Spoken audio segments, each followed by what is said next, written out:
What's wrong with you people? Welcome to Not Another Baptist Podcast. And a question for you today: are you called to ministry?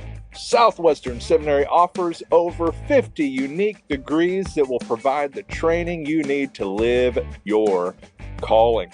50 unique degrees for the 50 years it took for the Texas Rangers to bring home the national championship.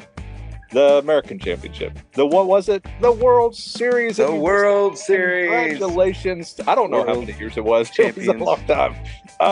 52 years since they came 52. To Texas. Okay. And I would like to point it out. If Southwestern really wants to do this, they need to make it 52 unique degrees. But Kyle, I'll give you your moment in just a second. But if you aren't sure which degree is the best option for you, we encourage you to check out swbts.edu/calling and take the quiz to find out. We guarantee you will pass this quiz. You may not pass any other quiz, but you will pass this one. And the quiz will help you sort through your interests and discover which degrees could fit your calling. Find the quiz at swbts.edu/calling. And Kyle, many tears were shed from both DFW and probably, let's be honest, Houston. We were able to say, at least we had a ring. But anyway, congratulations, Kyle. Let me point this out. All right, so it's been 52 years since the Rangers moved to, or 52 seasons since the Rangers moved to Texas. All right, so 52 years in Texas. They finally got their World Series. A day many of us wondered if it would ever come, especially after the agonizing way that 2011 ended. But Matt, I want to point something out. Were the Astros an expansion team, or did they move to Houston from somewhere else? Dang. I think it was expansion. Okay. So the Astros were in Texas for 55 years before they won. The Rangers were in Texas for 52 years before they won. Yeah, it was expansion in 1960. Okay. So and they won all forms? 57 years, right? So expansion team, and they became the Astros because they were the Colt 45s for a while. Anyway, I just want to point out the Rangers have been in Texas for a shorter amount of time by the time they won it all. That's not accurate. Hey, I said accurate, right? You said accurate. Hey, you know what else happened in 2017? We started this podcast. We did. So, hey, before we started the podcast, neither the Rangers nor the Astros had ever won a World Series, and here we are now, 6 years later, and they've both won. In other words, the Rangers. Thanks for listening, everybody. It's time to shut it down. The Rangers and the Astros owe it to us. That's right. Yes. Without us, season tickets for life. That's the only possible. Well, nobody picked up on what I posted last night with 2 outs to go. So I took it down. But I noticed. I know you did, but nobody else did, and nobody entertained the inseparableness of it all. But now the curse of Fox 4 DFW is broken. Congratulations, Kyle. I encourage you, whatever you do, to get the gold jersey, baby. Soak it in. You got that NAM money. Buy the gold jersey. It's worth it. I bought last night. I went on and bought one of the dugout mugs, like the half baseball that I'm sure are designed for adult beverages. Mine will just sit on my shelf, but they released a special World Series edition last night, and that was the first thing that I bought. Well, congrats. Kyle, we're not talking about that, but I did want to give you your moment to rub it in my face, my beardless face. My beard has never seen a Texas Rangers World Series. That's right. Because you shaved it all, man. Next year, to do it again, run it back. That's very rare. Run it back, do it again. I think we'll see you again. Hey, we've talked about this before. What's great about it is now both of us are relatively competitive. I think we're going down. Y'all are obviously going up. Y'all shot up. Uh, Amazing what 800 million can do. But anyway, it's fun that we can both be competitive, but that's not what we're talking about today. We are talking about some outreach ideas for the fall. And what prompted this is I was doing some Googling for some ideas for some things to do with the youth and whatnot, some ideas to toss around. And so this is actually somewhat teed off from, not based upon, but teed off from an outreach.com article. But it kicks off with serve first responders on Labor Day. So you've already missed that Just, opportunity. just put that on the I calendar for think it next year. also Go ahead and talk. match it up.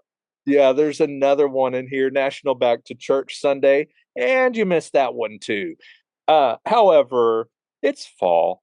Yeah. Temperature is getting a little colder, maybe where you're at. It certainly is here, and there might be some amazing little simple things that you can do to make a difference. And so, one of those our youth recently did, and that was working the concessions at a football game. It was the homecoming game, and a bunch of people there. Great opportunity for the youth to have a presence there. With the signs and all of that kind of stuff.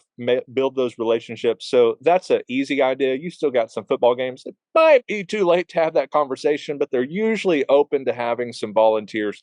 So reach out to your local AD, football coach, that kind of thing, and say, "Hey, we're available. We would love to serve up some Uncle Rico's nacho cheese and hot dogs, and be there a part of that. If not, hey, there's nothing like Friday Night Lights in Texas. I don't know about your state, but in Texas, there's nothing like it. Hey, go to your football game. And we've talked about this before, especially if you're in a smaller town. This might be something fun for you to do if there's nothing else to do, but it's great anyway. Go out, be there, wear church paraphernalia, pass out some invites, whatever. Be a part of the local sports scene, and that's a good community outreach, especially in the fall. So, Kyle, what are your thoughts on that? Yeah, and so even if you've missed, football, I think a lot of places, as we're releasing this on Friday, a lot of spots, certainly here in Texas, are wrapping up the regular season tonight. But even if you miss that, basketball is starting up. Typically, basketball teams play a couple of times a week. Around here, it's Tuesday night and Friday night for your high school. Um, Probably Monday and Thursday for your junior high. There are lots of opportunities there to go and serve. And the concession stand may be a fundraiser for something, and band boosters or something like that in the school, and that's great. You can go and say that's fine. We want those proceeds to go to whomever runs the concession stand. We just want to man it for a night, and that can give some folks who, quite honestly, are usually working the concession stand, actually go watch the game, and maybe go watch some of their kids play that they don't get to see often because they are working the concession stand. So yeah, great idea there. Yeah, this one might need some permission. Oh, well, so that one that we just talked about definitely does. You can't just walk into the concession stand and start serving up burgers. That's not the way that Yeah. it works. This other idea might require that too, because it just kind of depends on your city ordinances and school rules, all of that kind of stuff. But consider tailgate party beforehand. Maybe getting your local association, if it's like ours, might have bounce houses available, stuff like Yeah. that. Consider bringing that out and having a little pregame festivities at the entrance. Another option, we did this when I was a youth pastor, was fifth quarter, Yep. where we opened up the gym at the church and that kind of thing, and had a safe place for students to go after the game and hang out, all of that. And so, obviously, as you mentioned, football is wrapping up. Basketball, is it quarters too, or is it periods? I don't remember. Basketball is quarters. Yeah. Okay, quarters. Another fifth quarter opportunity there, or overtime, whatever you want to call it. But be involved in that scene. Another thing, a lot of times with student ministry, we might have enough in the budget for donuts on Sunday, maybe, maybe some curriculum, but maybe you don't have the income to help send maybe less fortunate students or any of your students to camp, that kind of deal. And you think of different ways to do fundraising. One option that could either be a fundraiser or just do it because you love people is raking leaves. This is a season where, obviously, depending upon what trees are around you, you might have people that have trees or leaves all over their yard, all of that kind of stuff, and they might be a little too old to do that safely. May not have the income to be able to pay somebody, so it might be an option just to do a kind deed or work it into a fundraiser for student ministry, that kind of deal. And that's always fun because at the very least you get to mound them up and do what? Oh yeah, you get to jump in them. Jump in Absolutely, them, hundred baby. percent. Nothing better than that and getting all itchy. What's another idea, Kyle? Yeah. So the next one is just to do a Thanksgiving meal, and this can be as lavish or as basic as you need it to be. I mean, listen, you could do just a Thanksgiving potluck, and but invite. Maybe that's not something that you just open up to the whole community. Depending on how many people you can effectively feed, but you could certainly open it up to those who have somewhat of a relationship with your church, right? Through Vacation Bible School, if you do any kind of a PDO, a Parents Day Out program, or anything like that. Those families who are involved in kids ministries but aren't really connected to the church beyond that. Look, find a way to get creative with this outside of just making it a church family meal, right? Because that's a wonderful time to connect with folks in your community. And along with that as well, if you have the ability to do like Thanksgiving boxes, Yeah. and again, you go as extravagant or as simple uh, as you can go as a church. And so maybe you can do 10 boxes for the community. That's fine. You maybe make an application or have folks come in and sign up for those, and then once it's full, and you're able to serve however many families you're able to serve, but you're able to really meet a need around this time of year when for folks who are struggling and folks who are maybe disconnected from a church and disconnected from some other relationships in their life. We're entering into that season where that really becomes it can become just more and more apparent and really crushing for folks Yeah. who are lonely, for folks who are struggling. The holiday season can really amplify that, and so as a church, you have the opportunity to help them not be disconnected, not be lonely, but be connected and experience some of the joy that we know this season brings. In like a sidebar to that, or a part two or half point to go with that, is this might be a great chance to stock a food pantry. If your Yeah. church has one, by all means do a canned food drive. But even if you don't, there's bound to be a nearby, close, whatever it might be, food pantry that, hey, as a church, as a Sunday school group, or do it as a challenge.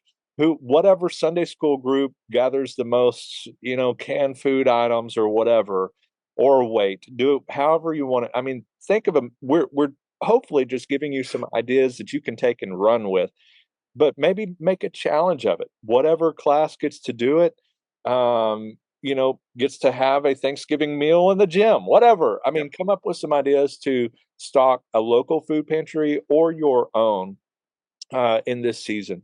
And so, or, hey, if you bring a canned food item, you don't have to give your tithe this week, something like that. Yeah, run Another that by Bart. Let's yeah, another option around this time, as I mentioned, is the weather is getting a little colder, and sometimes your local schools, if you reach out to them, say, hey, uh, without any kind of weirdness, awkwardness, if you know of students that need jackets, could you let us know sizes, whatever, and go and do a clothes, drive or jacket drive for your church and take that to the school where they can give it, where it's not like, hey, like an angel tree type thing, Right.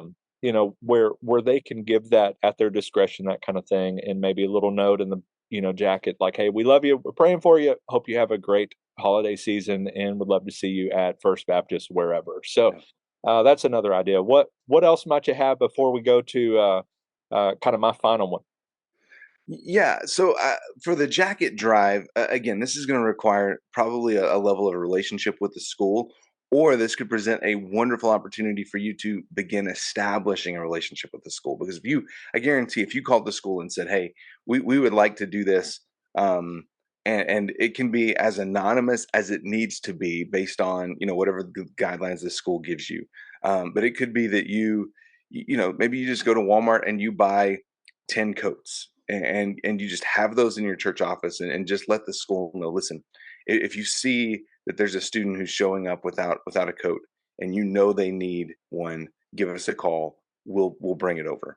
And again, that might not be, you might not be able to publicize that a lot, that it's coming from your church. You might be able to, just depending on the school, but the big idea is you are serving your community and you're building a relationship with that school. And that's where the real value in those kind of acts of services is. It offers you a door to the school to be able to serve them more and more. Yep. My final one is do like a movie night or something. Yes. Now, an encouragement, at least officially, do it legally. Yes. Get Get the the license. permissions appropriately for that. Don't just show Elf on TV and call it a day. So make it legal. Do it the right way. But this is a great chance, especially as it's cold, to throw on some hot apple cider, hot cocoa, do a hot cocoa bar, whatever it might be, and throw a movie on the TV, the big screen, whatever you got. And may or may not be able to do that in the sanctuary, depending upon how many fuddy-duddies you have in your church. But it's an option. That's usually where a big screen might be. But do it legally, and that's kind of my final one. There is a game that sometimes we refer to as a big game. That's in the new year, so it's not really fall. But I would say this too, especially as we enter into football playoff season here. If your local high school team is in the playoffs, I mean, here in Texas, depending on the size of the school, sometimes the playoff games are like hours away. Especially we have a couple of kids in our school who play football for a private school, and I mean they're routinely playing 6-7 hours away on the road. If that's the case, maybe your big game watch party is for that playoff game for folks who can't travel. In 2023, so many of those are going to be streamed online. Again, look into the licensing for that. Do it legally, but that could be a way to connect with your community as well. If your church is able to host like a playoff game watch party for your local high school football team, and if your high school football team is like the one that I played on, and playoffs were not a reality, then I mean you could always do it with like an out of town basketball game for a big rival or something like that. Just and that could be a really good way to connect with your community. Yeah, for sure. Well, guys, the weather is changing. Kyle has probably already been listening to Christmas music. Let's be honest. Yesterday, November 1st. So I mean, again, I want to point out the Rangers won the World Series on the opening day of Christmas season, as far as I'm concerned. It was meant to be, Matt, like written in the Christmas star or something. I don't know. Well, may your coffee be as black as night and as bold as the gospel you declare. Hey, congratulations. Go Rangers. What's wrong with you people?